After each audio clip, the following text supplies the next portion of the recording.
Hello friends, welcome to EPG Pathshala. I am Dr. Ajay Solkhe, presently working as Assistant Professor, University School of Management, Kurukshetra University, Kurukshetra, Haryana. In this module, we are going to deliberate upon two major acts. One is Equal Remuneration Act, another is the Payment of Bonus Act 1965.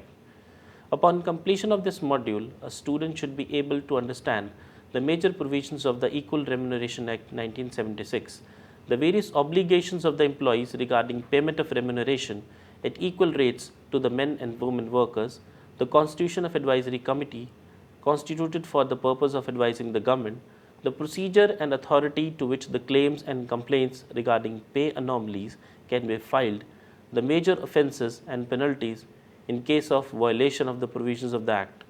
The major provisions of the Payment of Bonus Act 1965, certain rules regarding eligibility, forfeiture, set on or set off the bonus, and lastly the penalties and offences under the Act. The very first of all, Equal Remuneration Act 1976.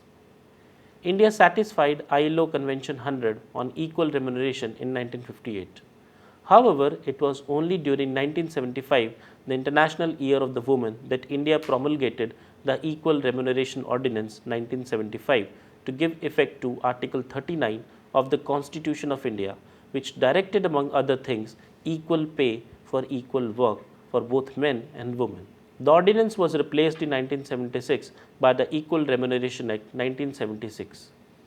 It is an act to provide for the payment of equal remuneration to men and women workers and for the prevention of discrimination on the ground of sex against women in the matter of employment and for matters connected therewith or incidental thereto. It was enacted by Parliament in the 27th year of the Republic of India. Regarding the legal provisions of Equal Remuneration Act, Chapter 2 contains the provisions relating to the payment of remuneration at equal rates to men and women workers, and certain other matters has also been stipulated in this. Duty of employer to pay equal remuneration to men and women workers for same work or work of a similar nature. No employer shall pay to any worker employed by him in an establishment or employment remuneration, whether payable in cash or in kind, at rates less favorable than those at which remuneration is paid by him to the workers of the opposite sex in such establishment or employment for performing the same work or work of a similar nature. No employer shall, for the purpose of complying with the provisions of subsection 1, reduce the rate of remuneration of any worker. Where, in an establishment or employment, the rates of remuneration payable before the commencement of this Act for men and women workers for the same work or work of a similar nature are different only on the grounds of sex, then the higher, or as the case may be, the highest of such rates shall be the rate at which remuneration shall be payable, and on from such commencement to such men and women workers. Onus of proof. The employer has to show that the difference between a woman's employee salary and that of her male colleagues was bona fide due to some difference other than difference of sex. There should be no discrimination to be made while recruiting men and women workers. On and from the commencement of this Act, no employer shall, while making recruitment for the same work or work of a similar nature, make any discrimination against women except where the employment of women in such work is prohibited or restricted by or under any law for the time being in force. Advisory Committee. For the purpose of providing increasing employment opportunities for women, the appropriate government shall constitute one or more advisory committees to advise it with regard to the extent to which women may be employed in such establishment or employments as the central government may by notification specify in this behalf. Every advisory committee shall consist of not less than 10 persons to be nominated by the appropriate government, of which one half shall be women. In tendering its advice, the advisory committee shall have regard to the number of women employed in the concerned establishment or employment, the nature of work, hours of work, suitability of women for employment as the case may be, the need for providing increasing employment opportunities for women, including part-time employment, and such relevant factors as the committee may think fit. The advisory committee shall regulate its own procedure. The appropriate government may, after considering the advice tendered to it by the advisory committee and after giving to the persons concerned in the establishment or employment an opportunity to make representation, issue such directions in respect of employment of women workers as the appropriate government may think fit. The power of appropriate government to appoint authorities for hearing and deciding claims and complaints. The appropriate government may by notification appoint such officers not below the rank of a labour officer as it thinks fit to be the authorities for the purpose of hearing and deciding complaints with regard to the contravention of any provisions, claims arising out of non-payment of wages at equal rates to men and women workers, and may by the same or subsequent notification define the local limits within which each such authority shall exercise its jurisdiction. Every authority appointed shall have the powers of a civil court under the Code of Civil Procedure 1908. Any employer or worker aggrieved by any order may be by an authority appointed on a complaint or claim may within 30 days from the date of the order prefer an appeal to such authority as the appropriate government may by notification specify in this behalf, and that authority may after hearing the appeal confirm, modify or reverse the order appealed against, and no further appeal shall lie against the order made by the such authority. The provisions of subsection 1 of section 33C of the Indian Dispute Act 1947 shall apply for the recovery of money due from an employer arising out of the decision of an authority appointed under this section. Duty of employers to maintain registers. On and from the commencement of this act, every employer shall maintain such registers and other documents in relation to the workers employed by him as may be prescribed. Inspector. The appropriate government may by notification appoint such person as it may think fit to be the inspectors for the purpose of making an investigation as to whether the provision of this act or the rules made thereunder are being complied with by the employers, and may define the local limits within which an inspector may make such investigation. Every inspector shall be deemed to be a public servant within the meaning of section 21 of the Indian Penal Code. Rules regarding penalties. If after the commencement of this act any employer omits or fails to maintain any register or any other document in relation to workers employed by him, or omits or fails to produce any register, muster roll or other document relating to the employment of workers, omits or refuses to give any evidence or prevents his agent, servant or any other person in charge of the establishment or any worker from giving evidence, omits or refuses to give any information, he shall be punishable with simple imprisonment for a term which may extend to 10,000 rupees or with both. If after the commencement of this act, any employer makes any recruitment in contravention of this act, makes any payment of remuneration at unequal rates to men and women workers for the same work or work of a similar nature, makes any discrimination between men and women workers in contravention of the provision of this act, omits or fails to carry out any kind of direction, he shall be punishable with fine which shall not be less than 10,000 rupees, but which may extend to 20,000 rupees, or with imprisonment for a term which shall not be less than 3 months, but which may extend to 1 year, or with both for the first offence, and with imprisonment which may extend to 2 years for the second and subsequent offences. Offences by companies. Where an offence under this act has been committed by a company, every person who at the time the offence was committed was in charge of and was responsible to the company for the conduct of the business of the company, as well as the company, shall be deemed to be the guilty of offence and shall be liable to be proceeded against and punished accordingly. Some of the other provisions stated in this act are cognizance and trial of offences, power to make rules, power of central government to give directions, power to make declaration, power to remove difficulties. The same has been explained in the quadrant number 1. Act not to apply in certain special cases. Nothing in this act shall apply to cases affecting the terms and conditions of a woman's employment in complying with the requirements of any law giving special treatment to women. To any special treatment according to a woman in connection with the birth or expected birth of a child, the terms and conditions relating to retirement, marriage or death, or to any provision made in connection with the retirement, marriage or death. The Payment of Bonus Act 1965. Here we are going to discuss some of the major legal provisions of the Payment of Bonus Act 1965. Some of the important definitions in the Payment of Bonus Act. One is accounting year, another is allocable surplus, available surplus, and who is an employee. With regard to the accounting year, it means in relation to a corporation, the year ending on the day on which the books and accounts of the corporation are to be closed and balanced. In relation to a company, the period in respect of which any profit and loss account of the company laid before it in annual general meeting is made up, whether that period is a year or not. In any other case, the year commencing on the first day of April, or if the accounts of an establishment maintained by the employer thereof are closed and balanced on any day other than the 31st day of March, then at the option of the employer, the year ending on the day on which its accounts are so closed and balanced. With regard to the available surplus, it means the available surplus computed under Section 5 of the Payment of Bonus Act. Allocable surplus means in relation to an employer being a company other than a banking company which has not made the arrangements prescribed under the Income Tax Act for the declaration and payment within India of the dividends payable out of its profits in accordance with the provisions of Section 194 of that Act. 67% of the available surplus in an accounting year.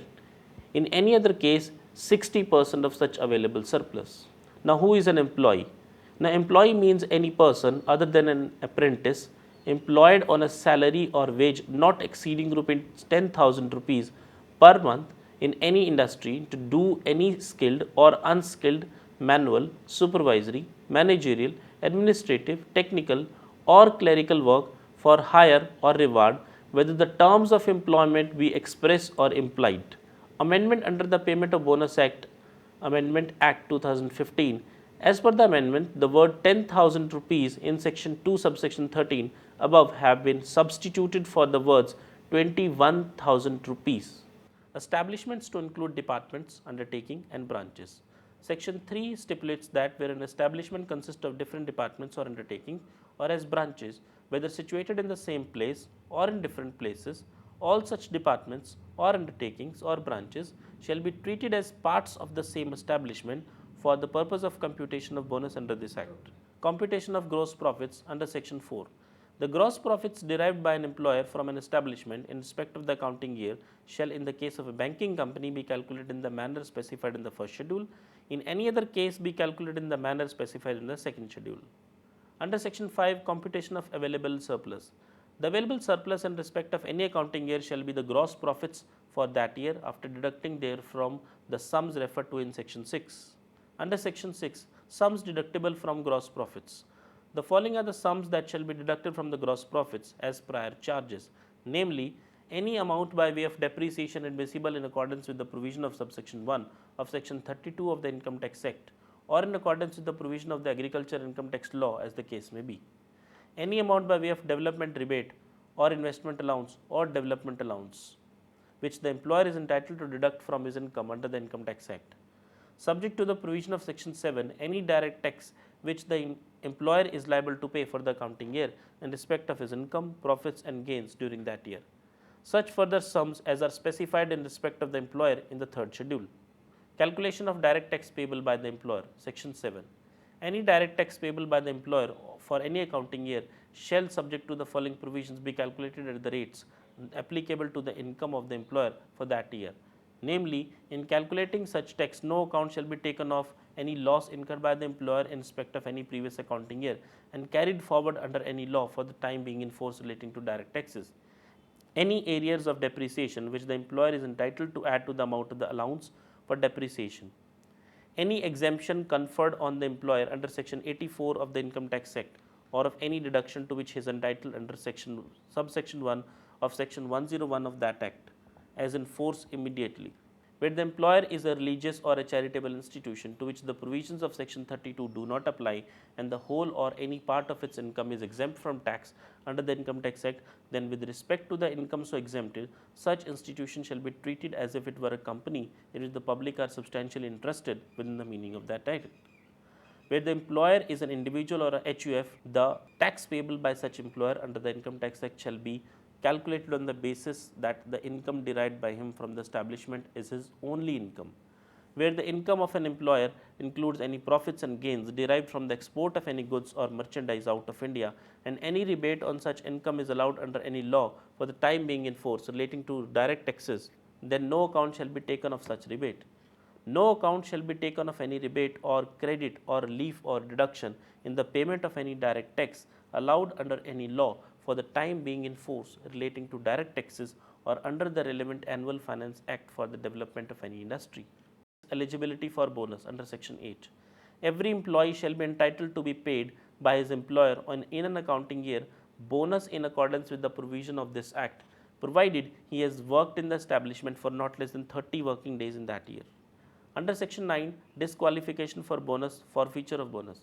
Notwithstanding anything contained in this Act, an employee shall be disqualified from receiving bonus under this Act if he is dismissed from service for fraud, righteous behavior, or violent behavior while in the premises of the establishment, theft, misappropriation, or sabotage of any property of the establishment. Payment of minimum bonus under Section 10. Subject to the other provision of this Act, every employer shall be bound to pay to every employee in respect of the accounting year commencing on any day in the year 1979 and in respect of every subsequent accounting year a minimum bonus which shall be 8.33% of the salary or wage earned by the employee during the accounting year, or 100 rupees, whichever is higher, whether or not the employer has any allocable surplus in the accounting year or not.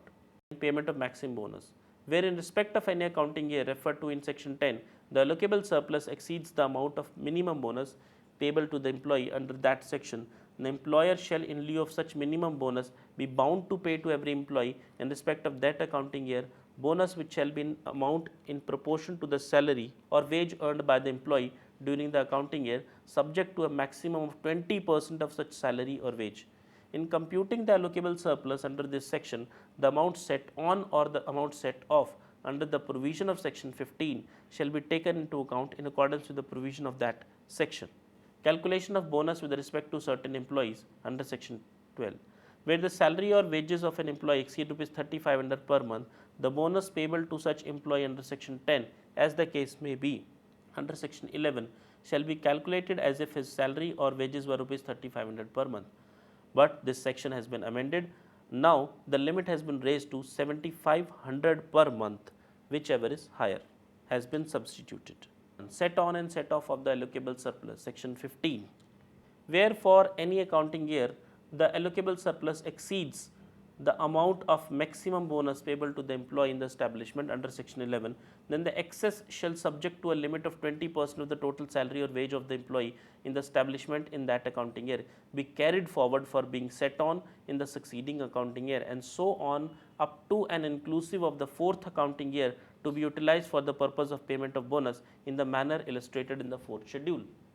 Where for any accounting year there is no available surplus, or the allocable surplus in respect of that year falls short of the amount of minimum bonus payable to the employees in the establishment under Section 10, and there is no amount or sufficient amount carried forward and set on under Section 1 which could be utilized for the purpose of payment of the minimum bonus, then such minimum amount or the deficiency, as the case may be, shall be carried forward for being set off in the succeeding accounting year, and so on up to and inclusive of the fourth accounting year.